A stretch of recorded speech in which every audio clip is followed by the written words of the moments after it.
בסרטונים הקודמים ראינו כי מטרת המחקר על תחילת החיים הוא לנסות וליצור את המולקולה המשתכפלת הראשונה, שתהווה את הבסיס לתא הפרימיטיבי הפשוט הראשון.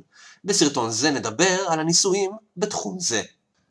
ראינו כי המאפיין הבסיסי של החיים הפרימיטיביים הוא מולקולה אשר יכולה להשתכפל ולהעביר מידע, וקרום תא המפריד בין מולקולה זו לבין הסביבה. בסרטון הקודם ראינו כי אנו מסיקים כי ה-RNA קדם ל-DNA. כיום, תא בן ימינו מעתיק את המידע הטמון ב-DNA ל-RNA, ואז משתמש ב-RNA כתבנית ליצירת החלבון. ייתכן שהשלב האחרון היה קיים בעבר לבדו, ואחר כך הופיע ה-DNA כדרך אחסון קבועה יותר בזכות יציבותו הכימית. אחת העדויות לכך היא שה-RNA יכול לתפקד גם כאנזים, ואז הוא נקרא ריבוזים. ריבוזימים הם למעשה הוכחה מאובנת לעולם ה-RNA הקדום. ראינו שהריבוזום, בית החרושת לחלבונים, בתא המודרני, הוא בעצם החלאה בין RNA לחלבון, ומי שעושה את התפקיד העיקרי בו הוא דווקא ה-RNA. השאלה הראשונה שנשאל היא, אז מהיכן הגיעו בכלל אבני הבניין ליצירת החומר התורשתי הראשון? החומר הגנטי מורכב מאבני בניין בשם נוקלאוטידים. יש 4 נוקלאוטידים שונים ב-RNA, כל אחד עשוי מחומר אחר. את החומרים אנו מכנים באותיות שונות, A, C, G ו-U. בעזרת שילובים שונים של חומרים אלה, הגוף יודע כיצד לייצר את חומצות האמינו, ואז את כל החלבונים שמרכיבים את הגוף שלנו. כדי להכין RNA, אנו צריכים לדעת ממה הוא בנוי. אז ה-RNA בנוי מ3 מרכיבים, סוכר, פוספט ובסיס חנקני. הבסיס החנקני הוא החלק המשתנה ויוצר את הנוקלאוטידים השונים. כל השאר הם זהים. השאלה הראשונה שאנו שואלים היא, האם 3 המרכיבים הבסיסיים של RNA וה-DNA, סוכר, פוספט ובסיס חנקני, יכולים היו להיווצר בצורה ספונטנית בכדור הארץ הקדום? כלומר, האם סדרה של תגובות כימיות יכולות ליצור את המרכיבים של החומר התורשתי? ובכן, בואו נסתכל על אנלוגיה פשוטה כדי לראות את הבעייתיות בנושא זה. אם אנחנו רוצים לדוגמה לאפות מאפה זה, גם אם אנחנו יודעים במדויק מה המרכיבים שלו, עדיין אם נכניס את כל המרכיבים לתוך סיר ונערבב אותם, לא נקבל את המאפה הזה. לשם כך דרוש לנו המתכון המדויק. כלומר, הכנת מאפה זה דורשת שלבי ביניים שיכולים לכלול ערבוב או אפייה של חלק מהחומרים, שרק אם נבצע אותם במדויק נוכל להגיע למאפה זה. וזוהי בדיוק הבעיה הניצבת בפני החוקרים. זו הסיבה שאם ניקח תא ונפרק אותו למרכיביו ונערבב את כולם במבחנה, לא נקבל תא חי חדש. ומאותה סיבה, גם אם לדוגמה אנו יודעים מהם הרכיבים המרכיבים את ה-RNA, ערבובם בתוך מבחנה לא יוביל ליצירת מולקולה זו. בואו נראה תחילה האם ניתן לקבל את כל אחד מהרכיבים האלה בנפרד. בסיסי החנקן יכולים להיווצר באופן ספונטני בסדרת שלבים מציאניד, אצטילן ומים. כל אלה הם מולקולות פשוטות שהיו מצויות ללא ספק בתערובת הכימיקלים הקדומה בכדור הארץ. גם סוכרים נוצרים בקלות מחומרי מוצא פשוטים. חימום תמיסה בסיסית של פורמלדהיד, שכנראה היה בכדור הארץ הצעיר, יוצר תערובת של סוגי סוכר רבים. הבעיה היא להשיג את הסוכר הנכון ליצירת הנוקלאוטיד, ובמקרה של ה-DNA מדובר בסוכר מסוג ריבוז. הריבוז הוא לא ממש יציב, אם כך כיצד הוא נהיה נפוץ בכדור הארץ על מנת לבנות את הנוקלאוטידים? ובכן, חוקרים מצאו דרכים שבהם הוא כן יכול להיות מיוצב, וכך להיות נפוץ. תעלומה נוספת היא רכיב הפוספט. זרחן, היסוד המרכזי בפוספט, נפוץ בקליפת כדור הארץ, אך לרוב הוא מופיע במינרלים שלא מתמוססים במים, כך שלא בדיוק ברור כיצד הגיע הפוספט לתערובת החומרים שקדמה לחיים. אפשרות אחת היא שהטמפרטורות הגבוהות של פתחי הר געש תת-קרקעיים, שהיו נפוצים בכדור הארץ הקדום, הפכו את המינרלים המכילים פוספט לצורה שיכולה להתמוסס במים. הבעיה היא שכאשר אנו צופים בתהליך זה בהרי געש מודרניים, הכמויות המשתחררות הן קטנות מאוד. לכן נחקרו אפשרויות אחרות. אפשרות נוספת שהועלתה היא המינרל שריברסייט, הנפוץ במטאורים, והוא משחרר רכיבים זרחנים כאשר הוא מתפרק במים.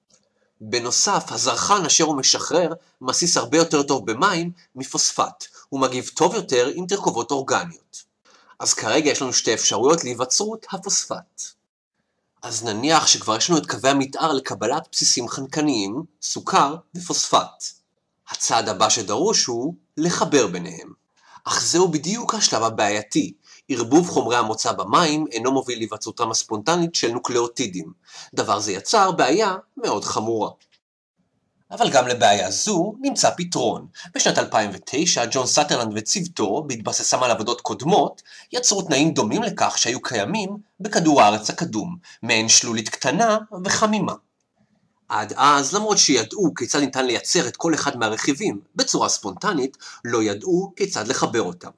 אז מה שסאטרלנד וצוותו עשו היה שונה. הם יצרו שלבי ביניים אחרים, בדיוק כמו שראינו עם האנלוגיה לבישול. דבר ראשון, הם לקחו ויצרו מולקולה המורכבת מסוכר ומחצי מהבסיס. הם עשו שימוש בחומרים אורגניים כמו נגזרות של ציאניד, שהיה ידוע שהיו קיימים על כדור הארץ הקדום. אחד המאפיינים של המולקולה הקטנה והיציבה הזו היא שהיא מאוד נדיפה ומתאדה בקלות. תכונה זו אפשרה לה להתנדף לתוך האטמוספירה ואז ליפול חזרה למטה כמו גשם. דבר זה מאפשר לריכוז גבוה של מולקולה זו להצטבר ואז לפגוש בשלולית אחרת את שאר החומרים. ואז ברגע ששאר החומרים נפגשים, שלושתם מתחברים לכדי מולקולה אחת, נוקלאוטיד שלם. דרך זו יצרה ממרכיבים פשוטים שהיו בכדור הארץ הקדום, תוך סדרה של תגובות כימיות ספונטניות, נוקלאוטיד, אבן הבניין של ה-RNA וגם של ה-DNA. הנוקלאוטיד שנוצר היה הנוקלאוטיד C, ציטוזין. הצוות יצר במעבדה נוקלאוטיד ללא התערבות חיצונית, רק תגובות כימיות ספונטניות. אבל הצוות גילה עוד תגלית חשובה. הם חשפו את התערובת של הנוקלאוטידים לרכיב אחר שהיה נפוץ בכדור הארץ הקדום, אור שמש. ואז, לאחר חשיפת התערובת שכלל הנוקלאוטידים מסוג C, משהו מדהים קרה. חלק מהנוקלאוטידים הפכו לנוקלאוטידים אחרים, ל-U, ורציל, רק עקב חשיפה לשמש. אז כרגע יש לנו דרך טבעית וספונטנית בה נוצרו שתיים מהאותיות המרכיבות את ה-RNA. אבל רגע, מה לגבי שאר הנוקלאוטידים? יש לנו 4 ולא 2. ובכן, לגבי שני הנוקלאוטידים האחרים, עדיין אין לנו תשובה ברורה כעת. אולם מדענים מנסים כיווני מחקר שונים כדי לנסות ולברר כיצד הם נוצרו. חשוב לזכור שהביוגנזה הוא תחום מחקר חדש, ורק לפני כ-50 שנה גילינו בכלל את ה-DNA ואת תפקידו. וככה בעצם המדע עובד. ברגע שהוא לא יודע משהו, הוא חוקר אותו, וכפי שראינו, בהרבה מקרים הוא מצליח להגיע לפתרון. אך אפילו היום ברמת הידע הקיימת יש לנו בסיס לא רע בכלל להסברת המעבר מכימיה פשוטה ליצורים ביולוגיים. כעת השלב האחרון בהיווצרות מולקולת RNA הוא פילמור, או במילים אחרות, כיצד אנו מקבלים שרשרת ארוכה של RNA. רכיב הסוכר מנוקלאוטיד אחד צריך ליצור קשר כימי עם הפוספט של נוקלאוטיד אחר, ואז אנו מקבלים שרשרת נוקלאוטידים ארוכה. וכאן שוב אנו נתקלים בבעיה שכן במים תגובות אלה לא נוצרות באופן ספונטני, מכיוון שקשרים אלה דורשים אנרגיה להיווצרותם, ואנו צריכים חומר שיזרז את התגובות. אבל גם כאן נמצא פתרון אפשרי. מדענים שהוסיפו כימיקלים שונים לתמיסה מכילה גרסאות פעילות יותר של נוקלאוטידים, הצליחו ליצור שרשרות RNA קצרות עד 40 נוקלאוטידים. בסוף שנות ה-90, ג'ים פריס וצוותו הראו כי מינרלים המצויים בחרסית, חומר שככל הנראה קיים על קרקעית הים הקדום, משפרים ומזרזים את התהליך. יכולתם הטבעית של המינרלים האלה לחבר בין הנוקלאוטידים מקרבת בין מולקולות פעילות ומקלה על היווצרות הקשרים ביניהם. הדבר מחזק את ההשערה של חלק מהחוקרים כי ראשית החיים הייתה על משטחים מינרליים כאלה. אמנם עדיין לא הצלחנו ליצור שרשרות ארוכות בנות מיליוני נוקלאוטידים כמו בתאים המודרניים, אך שרשרות קצרות של RNA, כפי שראינו, יכולות להתקפל וליצור ריבוזימים, אשר יכולים לסייע ל-RNA נוסף לא רק להאריך את עצמו, אלא גם להשתכפל. אז יש לנו כרגע שתי דרכים שונות לשאלה כיצד נוקלאוטידים בודדים יכולים ליצור שרשראות ארוכות. דרך אחת בעזרת חומר מתווך כמו החרסית, אשר גורם להארכת השרשרת, והדרך השנייה היא על ידי ה-RNA עצמו, שיוצר ריבוזים וגורם להארכה של שרשראות RNA אחרות. כדי לבדוק אם ה-RNA יכול לשכפל את עצמו, בוצעו כמה ניסויים במספר מעבדות.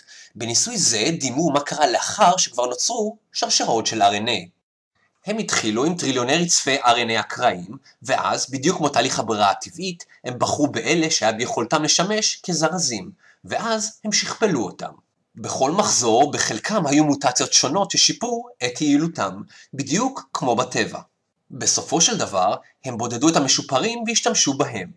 בעזרת אבולוציה מונחית שכזו, הם הצליחו ליצור ריבוזימים, המסוגלים לזרז את העתקתם של גדילי RNA אחרים. לאחרונה זכה עקרון השכפול העצמי של ה-RNA לאישוש נוסף. טרייסי לינקולן וצוותה פיתחו שני ריבוזימים של RNA שיכולים לשכפל אחד את השני על ידי חיבור שני גדילי RNA קצרים יותר. אמנם בניסוי זה פיסות ה-RNA הארוכות הוכנו מלאכותית ולא ספונטנית, אך עדיין מתוצאות הניסוי עולה כי ה-RNA הוא זרז המסוגל לזרז את שכפולו. כיום חוקרים את הדרכים הכימיות לשכפול ללא סיוע זרז. אז כעת יש לנו מספר מודלים שיכולים לעזור לנו לפענח כיצד נוצרה אותה מולקולת RNA ראשונה, כיצד היא התארכה ואפילו כיצד היא השתכפלה. עדיין כמובן אין קרום תא ואין לנו עדיין מדברים על יצור חי. אך לפני שנמשיך, בואו ננסה לגלות מהיכן הגיעו החומרים האחרים המרכיבים את החיים, חומצות האמינו. כזכור, הן אלה שמרכיבות את החלבונים שמרכיבים את הגוף החי. בסרטונים הקודמים דיברנו על ניסויו של מילר, אשר בנה מתקן אשר דימה את התנאים הקדומים על פני כדור הארץ, כפי שהיו ידועים בזמנו. הניסוי בוצע מערכת צינורות זכוכית סגורה ומעגלית, ובה תערובת גזים בהרכב המשוער של אטמוספירת כדור הארץ הקדמון, שכללה מתאן, אמוניה, מימן ואדי מים, וזרם חשמלי שדימה את הברקים בכדור הארץ הקדום. בזמנו של מילר חשבו כי האטמוספירה הקדומה של כדור הארץ הייתה אטמוספירה מחזרת, כלומר עשירה בגז מימן. אטמוספירה זו מקורה בערפיליות סולריות מהתקופות הקדומות ביותר של היווצרות מערכת השמש. בניסוי של מילר נוצרו חומצות אמינו בצורה ספונטנית, כלומר ללא התערבות חיצונית. לאחר ניסוייו של מילר הוטל ספק בקיומה של אטמוספירה מחזרת בכדור הארץ, ואולי הרעיון שהאטמוספירה הקדומה הייתה דווקא ניטרלית, לכן מילר שינה את הניסוי. השינוי בניסוי של מילר היה שחומצות האמינו נוצרו ליד הרי געש, שהיו נפוצים מאוד בכדור הארץ הקדום. כאשר הרי געש מתפרצים, הם יוצרים סביבם תנאים שונים שיכולים להיות זרז להתפתחותם של חומצות אמינו. הם פולטים מתאן, אמוניה ואדי מים, והחיכוך יוצר מטענים חשמליים, אשר גורמים ליצירת תגובה כימית.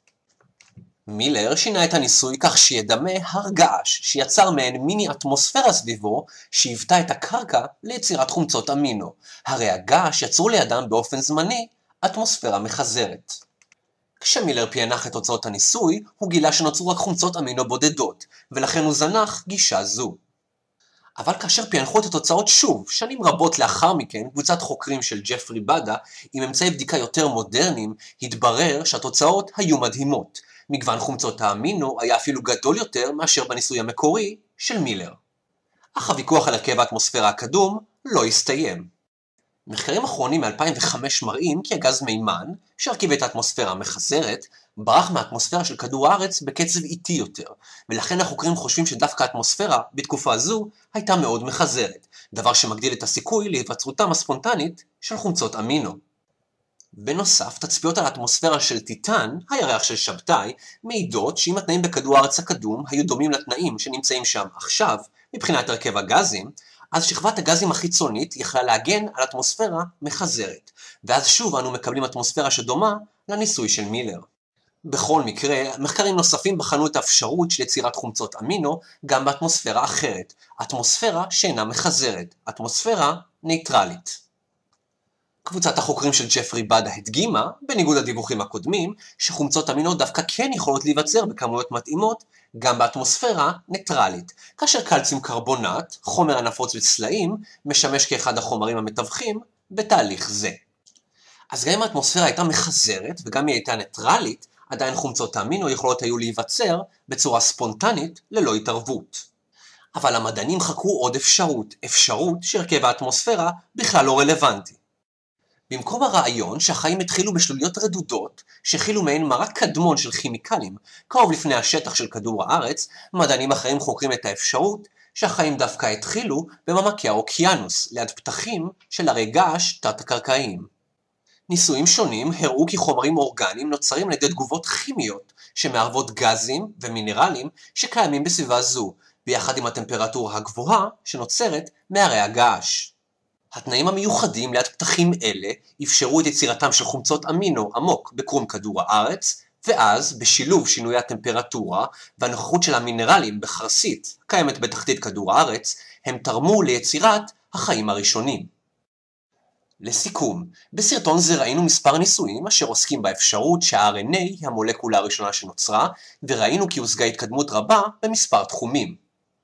כבר היום אנו יודעים כי חלק מהנוקלאוטידים יכולים להיווצר ספונטנית, ומולקולת ה-RNA יכולה, בתנאים מסוימים, לא רק להתארך, אלא גם להשתכפל ולהעתיק את עצמה. אך עדיין כמובן הפאזל אינו שלם, ונדרש עוד מחקר בתחום זה, כמו בכל תחום במדע. כפי שראינו, אין דרך אחת, אלא מספר דרכים אפשריות לכל התהליכים, מה שמחזק את ההשערה שהחיים יכלו להיווצר במספר דרכים. בסרטון הבא נחקור כיצד קרום התא וכיצד כל החלקים התחברו ליצירת תא.